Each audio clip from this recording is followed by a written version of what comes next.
Welcome to the Rich Relationship Podcast with Gil and Renee, where amazing things happen. Our goal is to help build, repair, and restore healthy relationships.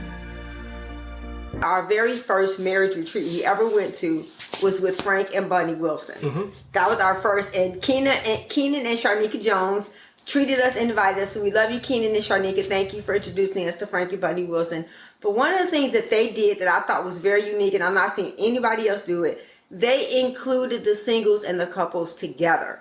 Because so many times, singles think that married people have it going on, and married people think that single people have it going on. But guess what? We all have growth areas and strengths. So we're going to practice that same model of if you are single and seeking marriage, or if you're single and you are dating, please join us during these sessions as well, because it applies to you. Mm-hmm. You can ask questions, you can put your comments and your feedback. We still want you to be engaged, we want you to be involved, and so we just thank you. You know, one of the things I appreciated about the way last year ended out, I think it was a few episodes that we did, we had more engagement from this type of format, and that's what we're trying different things to bring you the information that God has put on our heart to bring to you guys to invest in your relationships. Yes. So that's what our main goal is to do. Yes. And if you've gotten something out of it, I appreciate everyone who chimes in with the chimes or the chats and everything. We're reading those comments, and we're trying to incorporate that into the conversation.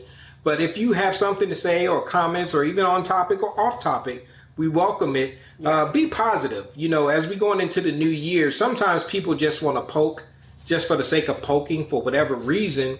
Well, we like to say, hurting people hurt other people. Right. But what we like to say is we are trying to make investments and bring value to you. So if you're not bringing value, we're going to ignore you. Yeah, simple as that. We're not going to even comment. We're not going to even say it, you know, yes. and I've seen it where people in the comments in the chats usually jump on the other people who are jumping in there who bring in the negativity. So be positive and try to be helpful. Be inquisitive. If you want to know, we don't know everything, but we will share what we do. Absolutely. So we are going to be talking about what today? We're going to be talking about the difference between working in and on your marriage. This is in the beginning of the book. It's in the beginning of the workbook and in the beginning of the book. And it was something that I thought was an important thing to focus on, because throughout the workbook, it asks you questions. But I want you guys to understand why it asks you those questions. Because how many of you, sometimes you don't read the beginning of the book, you just start going into the first chapter. With our books, you don't want to do that. There are always going to be nuggets and insights into who we are and why we do what we do at the beginning of the book. So the beginning of the book, it talks about working in your marriage and working on your marriage. Well, and I see here that Longball, I think that's Longball actually put in there. That leaves me out. Nope. No, it doesn't leave you out. Maybe you missed the beginning, but we said you could be a fly on the wall, because this stuff is the information that is applicable to when you actually get married. So by all means, stick around, stay in and hang out. But the reason why we actually titled this chapter was when we first got married. I went back to work after we got married, literally the week after. We were 21. Yeah, we were very young. And anybody in my married couples, how many people try to give you advice about when they find out you're a newlywed? Everybody just comes with a list of what you need to do and what you don't need to do. Well, that happened to me when I went back to work. My supervisor at the time, trying to be helpful, basically said, you know, if you just want to have a good marriage, you just need to work on your marriage. Yeah. And I said, okay. And I'm sitting there waiting for some kind of nuggets or some information. And that person gave me zero. Nothing. Gave me nothing. And I thought about that and I was like, well, you know what? What does that really mean, working in and on your marriage? And I took that, and that was literally at the very beginning of our marriage, and God sowed that into my heart, and I always kept that in the back of my mind as we have grown in our relationship of 36 years. We just celebrated our anniversary a couple weeks ago, or actually last week. And one thing that actually resonated with me was, well, work on your marriage. And that means applying some of the things that we're going to share with you today about what that actually means when we say work in and on your marriage. And so I'm going to give you an example, because you guys know I like examples. Okay, so this will be geared towards females, but men will understand it too. Okay, this is a product. This is not a sponsored ad. This is just something I have used for years. This is it's actually a clay. It is actually a deep cleansing mask. You can use, it's bentonite clay. You can wash your face with the people, eat it. They do a lot of different things with bentonite clay. But this is, I have found to be a very good deep cleansing mask to clean your skin, right? Right. And then this is one of my favorite companies. Again, this is not sponsored. I like the lipstick bar. I like their lipstick, and that's how I can kiss Gil and not get makeup on him. But this is a concealer. So these are both for your skin, right? Mm-hmm. Well, this one deep cleans and leaves your skin, because Gil even says it feels so smooth. Leaves it clean and smooth and with nothing on it. This, you can have bumps and pimples, and this covers it up.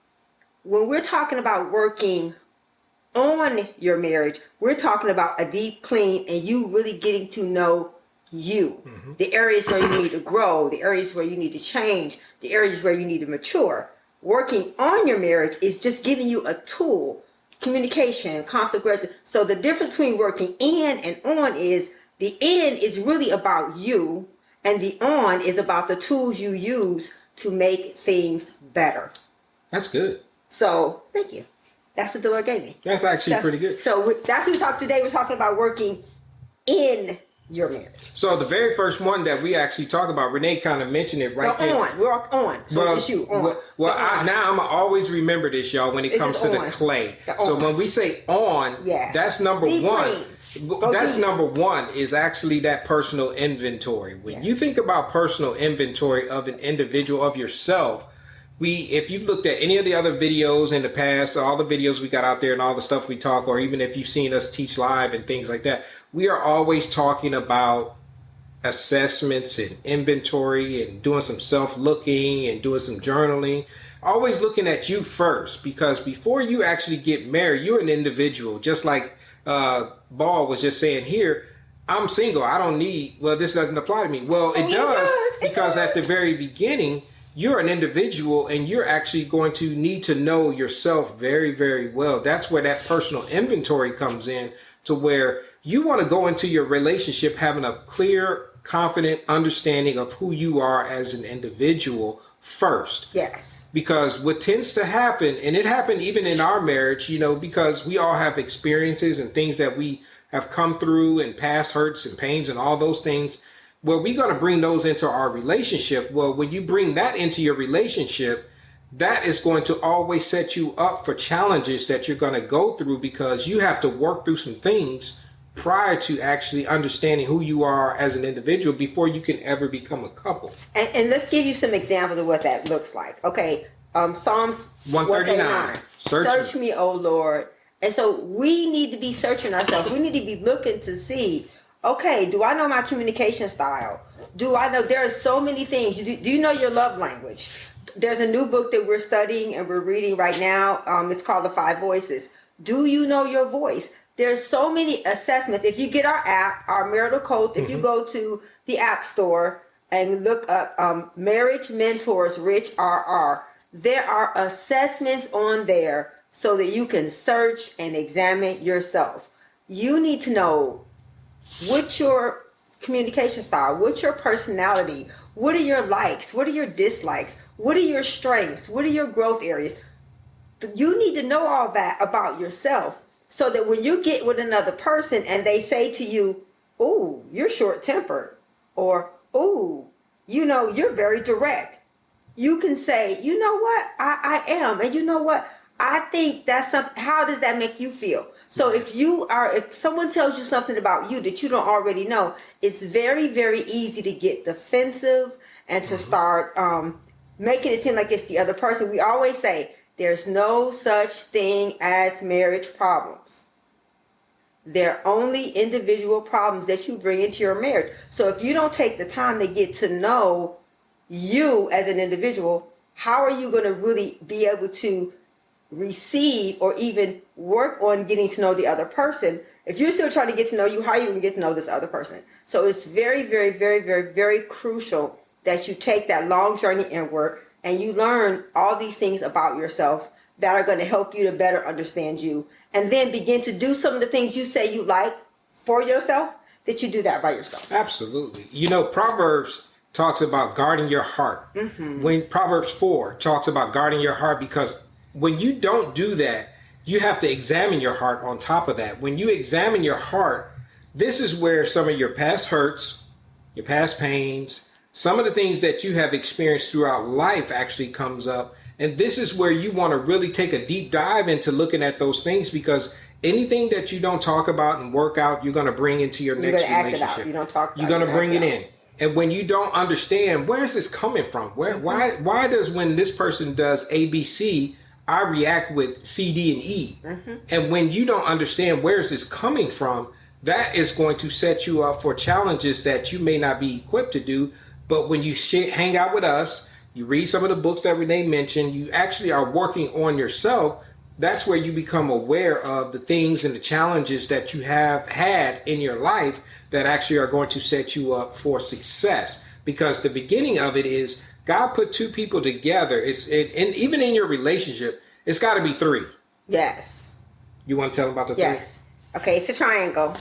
So there has to be you and your person down here and God at the top. Because without God being a part of it, the things that you're expected to do, to be kind and patient and loving and gentle and slow to speak and presenting yourself to God, a living sacrifice, holy, all these things that it takes to make your relationship work, the two of you will not be able to do it. It's not until you get into a relationship with God as an individual that you begin to see, because one of the things that we talk about, and we were watching, y'all know I love their Future Wifey podcast. Y'all know I do. And we were watching the episode with Fawn and Keith Weaver. And one of the things that I said that just resonated with me so much was, it's amazing to me when someone says and articulates what you live. One of the things that I realized when me and Gil first got married, I noticed a pattern. Every single time I went to God about Gil, God would always say, well, what about you? And I remember the Lord, I would go to the Lord about the girls. Well, they're doing this and they're doing that. And he said, how about I change you so that when they do what they're going to do, it doesn't affect you. And so one of the things that Vaughn said was, we have to have the mindset, and she just articulated, we have to have the mindset that I am not going to look at what happens between us as Gil. I'm going to look at what happens to us as me. When other things are bothering you, external things, we always say, you really don't have it's not your temper is really a problem that's an internal issue. The reason why things bump you, they only push out of you what was inside of you. When you get married, marriage is the place where you're going to see the things about yourself that you never knew were there. And so that's not his fault, that's me. And so we have to go into relationships with the mindset is, the only thing someone can do is pull what's inside of me out.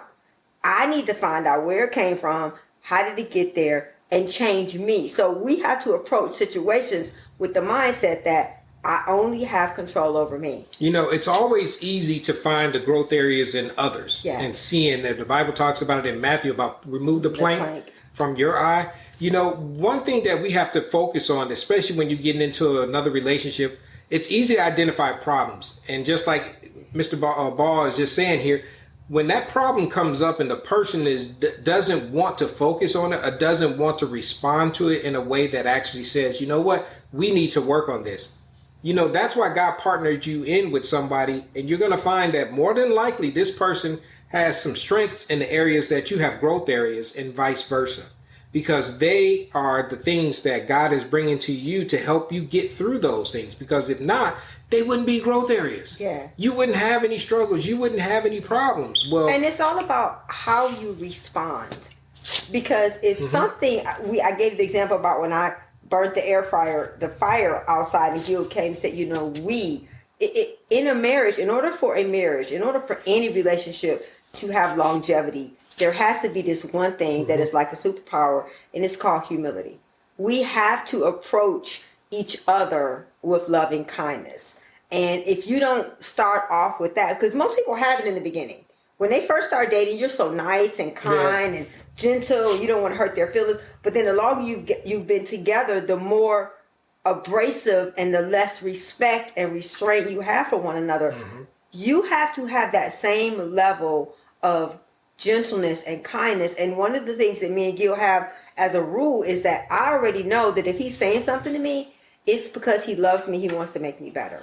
It's not because he's trying to destroy me or he's trying to hurt my feelings. And so there's some guidelines. Number one, God has to be at the center of it. Number two, you have to have humility. And number three, you have to understand he is here or she is here to have my back and to make me better. And sometimes a part of making you better means they're going to say something that you may not like. And so you have to prepare yourself for that. So I know how Gil is. I know how his mind works. Gil's very analytical. Gil is a thinker. He is a visionary. He's looking at the future. And that's not the way I operate. And so I had to learn how to say, okay, babe, I see how that could be beneficial. Mm-hmm. Whereas when I was younger, my thing was, and one of the things I came up with, you always blow out my candles. And that was my mindset, was that when I would bring him something big and I was excited about it, he'd always tell me all the things that could go wrong.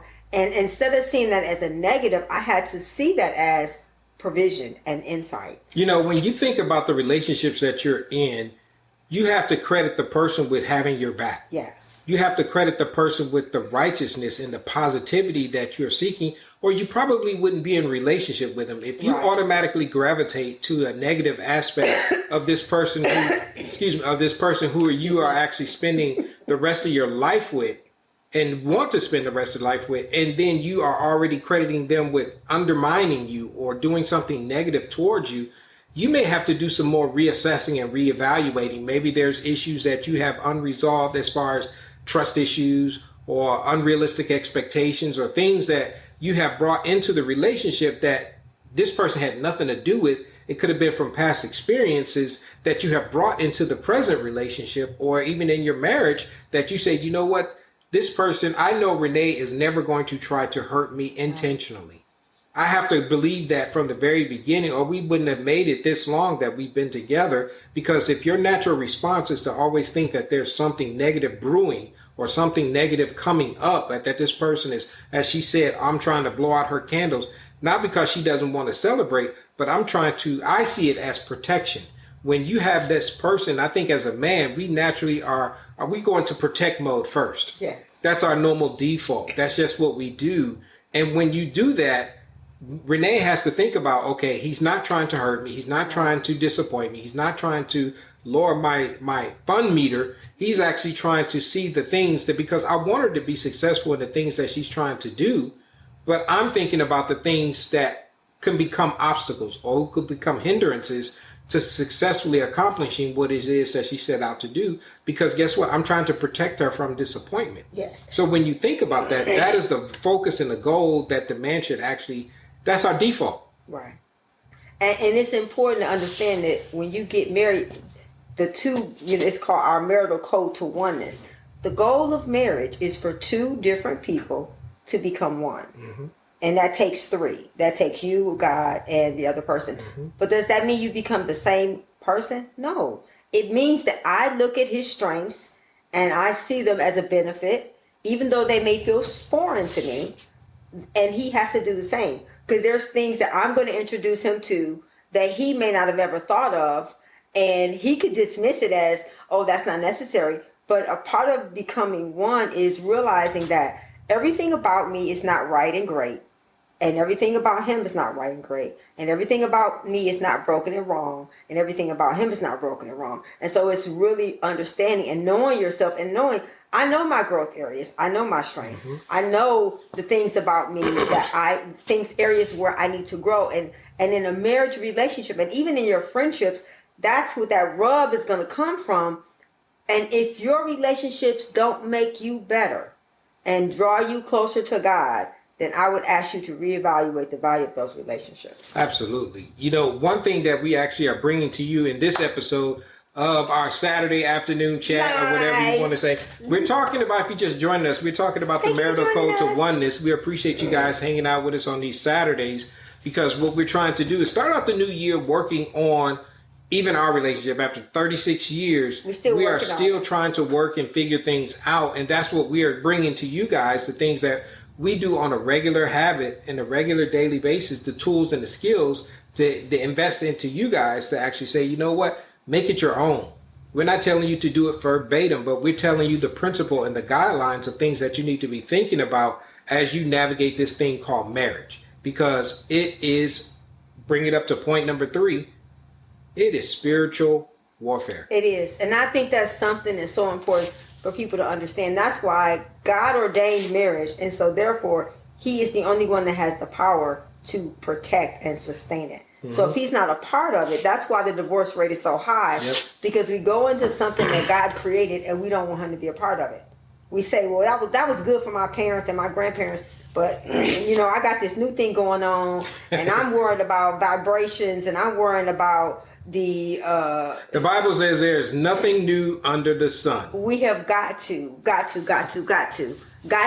the Lord be the head of our life, the Lord be the head of our relationships. Because if we don't, we will allow ourselves and media, and you got to hit that, babe, because if not, it's going to cut the volume off. It's important. I don't know if the sound went out or not, but we have got to let the Lord be the head. It'll come back on.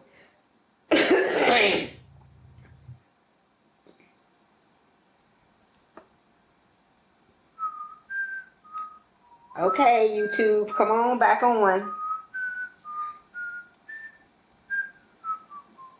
I wonder if it's still filming, or how long did we go?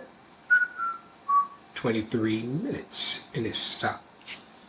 Did it? Yes, No. why is it on 1 minute? And There we go. We just had a hiccup.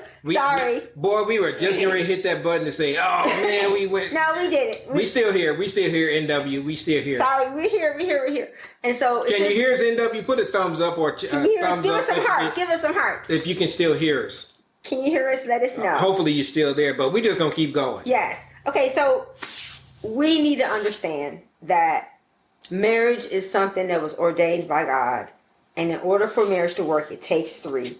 And in all of your relationships, it takes you and that other person and God. Because let's just be honest, we're living in a time when people's emotions and anxiety and past pain is leading them.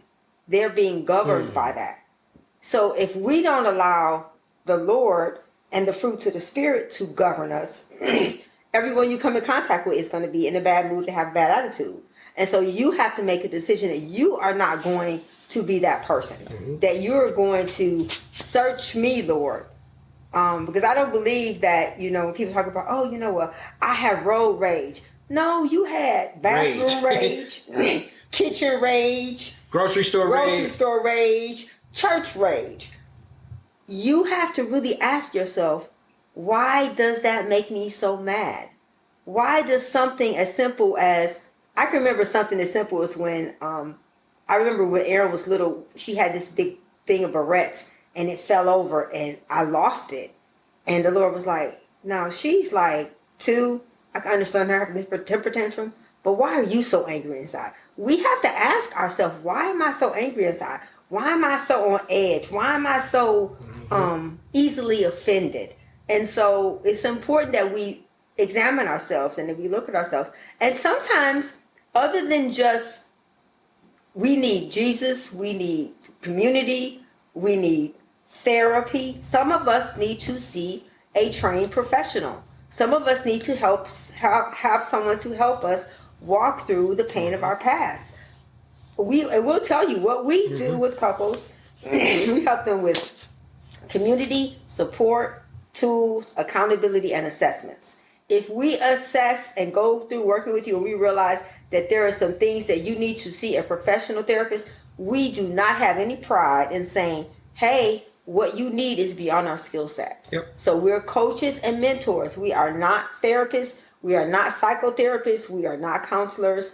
And we are very comfortable and secure in the vein that we are called to walk in. And that is where we will stay. And you won't pull us into or drag us into an area that we know there's no grace on our life for. Again, if you just joined us, we had that little hiccup in the video for a quick second, but we're talking about working in and on your marriage. No, in today. The next week is on. On. So we're talking about in and on your marriage, and this is Deep. Okay. It's From the Marital Code to Oneness, the actual book that we did. This is the workbook, and we're just sharing this with you. We invested in our singles the last, what was it? 4 months of the year. For the last 4 months, we talked a lot about the singles, things that singles actually go through. If you want to see what those videos are all about, go back to the channel, check out those things. We're talking specifically to the singles and about those things. NW checked in here and he was like, this doesn't apply to me. Well, it applies. If you want something specifically tailored to singles, go look at that. Those videos they're out there. And you can get the book from Barnes & Noble. It's called The Singles Blueprint for Dating and Marriage. It's at Barnes & Noble. You can get it online at Barnes & Noble. And so now we're talking about our marital code to oneness, Right. which is also available at Barnes & Noble. And we're going to put the names of the authors for the other books in there. I want to share something. I want to go... No, go ahead. Okay, so I'm going to share something. So if you guys watched our video from our trip to Houston, we did the unboxing yesterday, and I thought it was so, it made me sad because Gil was really disappointed because it was just shinier than I thought. It was not as shiny as you thought. Yeah, that it was going to turn out. Because when I know you're probably saying, what are you talking about, this shiny thing? Okay, so I'm going to show you. Okay, so he was disappointed with the way it looked. And so, if y'all know me, I am crafty. And so I said, you know what, baby, it's okay, I'm going to make him look better. So what we did was, if you see, go check out the video. Renee did it. Was it a short yesterday? I did the long video. And then the long video. But anyway, we were doing date night and we were having some fun. And we went and did this little artsy thing. This is the with back. Creating something. It's a bank. It's a bank. It's something that we did as a couple's date night. It was in the art studio. For our 36th anniversary. In Houston for our anniversary, on our anniversary weekend trip. But and so that was a really good example of how our expectations could lead us to disappointment. Because things don't always turn out the way you planned. So what do? When things don't go as planned, you have to add to it and make it better. So this is what I have done to make him more aesthetically pleasing. And Gil said that he thought that she looked really cute. A lot better. And so I'm going to put some clear coat over it. So rather than throwing this away because it didn't meet our expectations, we just added to it and made it better. And that's what we have to be willing to do with our relationships. And if you know anything about us, you could probably imagine who's the gold and glitter and who's the gray. So I'll just say that this is a blending. This is just like what your marriage is like. It's a blending of two different things. And two different people coming together to create one thing. And you'll notice that there's some gold mixed in there and there's some gray mixed into the gold and some gold mixed into the gray. Well, guess what? Your marriage is going to be just like that. There are going to be some areas that get mixed in to each other that you're going to have to work out. Yeah. And it doesn't mean that it's going to be bad or it's going to be and it's not going to be perfect. No, but it is a blending of the two shall become one. That's what the Bible talks about it. The two shall becoming one. Well, we were talking about, the last point that we were talking about is having a thriving in your relationship because it has to be Christ-centered. That is something that we believe at the nucleus and at the foundation of our relationship, and what we believe when we work with couples is God has got to be the center. And what does that look like? We talked about it being spiritual warfare because God is going to show you things about your relationship and about your spouse and your significant other that there's no other way you can find these things out, because there may be things about Renee that she is even unaware of, and things about me that I'm unaware of, because they are blind spots. There are things that about us that we have no idea that is impacting our relationships. But when you have someone who is have a for real relationship with God and is seeking God on your behalf on a daily basis with prayer, interceding, and reading the word, and there God is going to show you things about them that you are going to be there to be an aid to. Right. In Matthew 15, it talks about loving one another. Love is. And that's what we are trying to actually talk about and demonstrate, even when we talk about having a God-centered, God-thriving marriage, is because that is the essence of who you are as an individual and when it comes to your relationship. And the reason why we're saying it's spiritual warfare is because there's going to be external forces trying to push Constantly. into that. God is not the source of the spiritual warfare. He is the protector of spiritual warfare. Yes. The enemy is going to attack what... And one of the things that I think is important for you to realize, well, until I got married and I was fine. Well, and when you go into something that God created, now you become a threat to the enemy. Yes. Because marriage is an institution ordained by God. Whether you go into it knowing that or not, Whether people believe it or not, it's irrelevant. You will experience difficulty and adversity that without the power of God and the word of God and the fruits of the spirit and the angels and all the things that God provides your life with, you will give into the attack of the enemy that makes you say, I married the wrong person. I made the wrong decision. Just like when Gil saw this, he could have said, oh no, throw it away. That's not what I wanted. That's not the way I wanted it to look. Let's just throw it away. Well, no, you got to work on it. You got to be willing to make some investments. You have to be willing to make some improvements.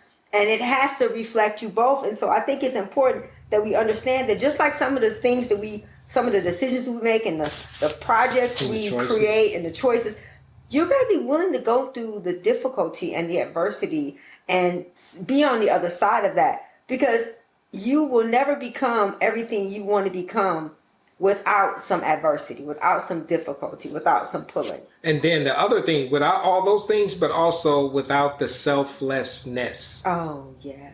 When I say that, when I talk about being selfless, if you are getting married and you have not worked out some selfish things and selfish behavior in your relationship, and then you as an individual, you are going to struggle when it comes to another person. Yes. Because marriage is the highest form of serving someone else that you will ever experience. If you're not ready to do that, if you're not ready to put yourself second, and I'm not just talking about the guys putting everybody ahead of them. Well. I'm talking about Renee putting me ahead of her, and me putting Renee ahead of myself.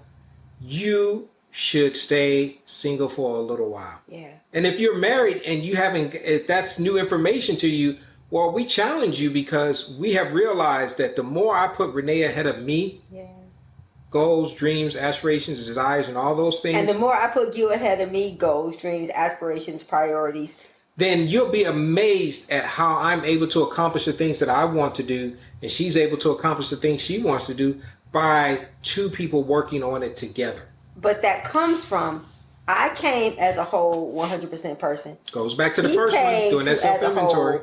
So I'm not losing myself in him.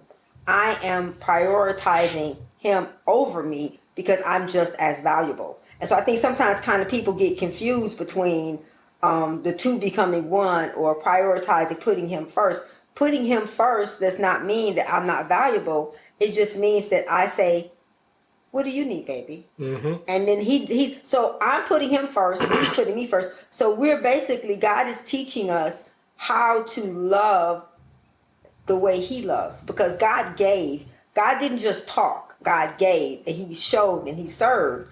Jesus came to serve. And so I really believe that when we operate the way God has called us to, marriage is attractive to people around. They see it. There's something different about you. There's a glow, there's a smile, there's a lightness, and it comes from letting God carry the burden and not you having to do it. And then another thing to help your relationship thrive, and as far as being Christ-centered, is thinking about, do you have those unrealistic expectations when it comes to your relationship? When we have those unrealistic expectations and we bring them into our relationship, just like this person said, it could be utterly nonsense. Baby, so give some examples of men's unrealistic expectations.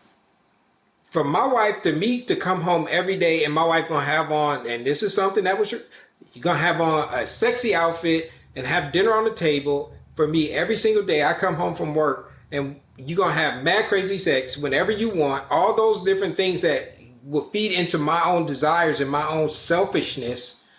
That is realistic nonsense. Okay, so I'm going to talk about some of the uncommunicated expectations that we bring as women. Well, he's supposed to know what I want. I shouldn't have to tell him. I shouldn't have to ask him nothing. We've been together long enough. He should be able to read my mind. We bring some very unrealistic, we bring some uncommunicated expectations to the relationship. We sometimes feel that by not saying anything, that it's up to him to figure it out. One of the things that I used to do when we first got married, when I would get mad, I would just be quiet, and I would be looking out the window. I'd be turning away. Come on, ladies, y'all know y'all do it. I would be in the car. In the car, looking out the window at the other way, and it's like, what's wrong? Nothing. What's wrong? Nothing. That's so childish that you're having a temper tantrum and you want somebody else to pull you back. A part of having God in your life, when Matthew says, remove the plank from your own eye before you move the splinter. I remember asking the Lord, well, why do they have a splinter and I have a plank? He said, because you're always working on other people. Sometimes as women, we're really good at figuring out what he needs to do Everybody this, else needs and to he do. need to do that, and he need to work on. Sweetie, what do you need to work on?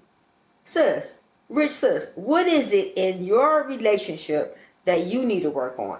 With your friends, with your children, with your spouse, with the person, what is it that you need to work on? You need to know that. One of the things I challenge us this year is you should know your own growth areas. You should, not just your strengths. You should know your growth areas. What are some of the areas where your personality needs to be tempered by love, joy, goodness, faithfulness, gentleness, meekness, self-control? Because one of the things I know that we have a tendency to say, this is just my face. Well, if that's just your face, then is that face inviting? We use our culture as an excuse to be not so inviting and kind and warm. You know, I'm not saying you have to be someone else's personality, but I do believe that we have a responsibility. Love, joy, goodness, faithfulness, gentleness, meekness, and self-control. That's not my standard. That's God's standard. That's in the Bible. And so, fruits of the Spirit. So I challenge us as women to be very much aware of our own growth areas and to be able to express and communicate that to someone who is close to us so that they can hold us accountable so we can get better. So we appreciate you guys hanging out with us. We just shared with you guys. We are talking about the marital code to oneness. We're talking about working in and on your marriage. In your marriage. We're talking about deep. Going in. If you want to know why she's holding up this working in your jar. marriage, you got to go back and watch the video. We're going deep. We're working in our marriage, which means we're working on ourselves. And we still have to do that even as a couple. I'm still working on myself. So we're talking about the marital code to oneness. We're talking about in and on your marriage. And this week is talking about in your marriage. And next week we're going to work about on your marriage. Some of the things and tools and skills that you can actually take into your marriage. And some of the things you may be doing already and doing well. And some of the things may be new information. All we're doing is sharing things with you guys of 36 years that we have practiced in our marriage, that we've been working with couples for over 20 plus years. Yeah, 20 years when it comes to how to make the relationship better, because we all can get better at this thing called marriage and at this thing called relationships. Yes. And one of the things, I remember watching this video, there was this famous athlete, I don't remember his name, but he was like one of the best golf players. And he said that every year, at the beginning of the year, he goes back to the basics, because by the end of the year, you've gotten away from the basics. What are some of the things you're going back to? Like, I decided this year that I am going to read, like last year I read through the Bible with the Bible app. I love the YouVersion. This year I'm reading the Bible. I'm going to read the whole entire Bible. So join me. I'm reading 4 chapters a day, every day, because I feel that God deserves as much of my attention as I give all the other things. So that's one of the things I've made a decision to do. And so what are some of the things you're going to do this year that's going to make you better than you were last year? So we hope you guys enjoy hanging out with us this Saturday. If you didn't catch the beginning, we apologize for the hiccup, but that you may have missed a little bit of the video that actually happened. It's because somebody called us. But that's okay. But marital code to oneness, we're talking about in and on your marriage. Go back and check out the video at the very beginning. Do all the likes, subscribe, share, and all that stuff. Yeah, subscribe, share, turn on the bell. Okay, y'all. This year, I celebrate y'all for last year. Hallelujah! You guys did great. We had 2,000 videos. We had 38,000 followers on Instagram, on YouTube, and you guys, we have 3.3 million views on YouTube. We want to get to the place that the people who are watching our videos are subscribers. We are getting a lot of views from people who are not subscribers. We want you to, not just subscribers, that you're not subscribing and there's the bell notification not being turned on. We need you to subscribe. We need you to do that. Turn on notifications. Turn on notification so that you can help us, because it helps us to help other people, and it helps us it helps the message YouTube out. to know that, hey, this is something people want to watch. So share it with other people. Thank you for watching. We love you. If you have comments and questions, put them in the chat. We're going to give you some time. If you guys want to ask some questions, please feel free to do that. If you want to reach out to us personally, reach out to us. Thank you for listening. Thank you for your investment in time. Remember to subscribe to the show and hit the notification icon to be notified when new episodes are posted on the podcast platform that you're listening from. Or you can always find us on our website at richrelationshipsus.com or our YouTube channel, Rich Relationships with Gil and Renee. If you found this podcast helpful or you think it could help someone that you know and care about, please pass it along and share it with them.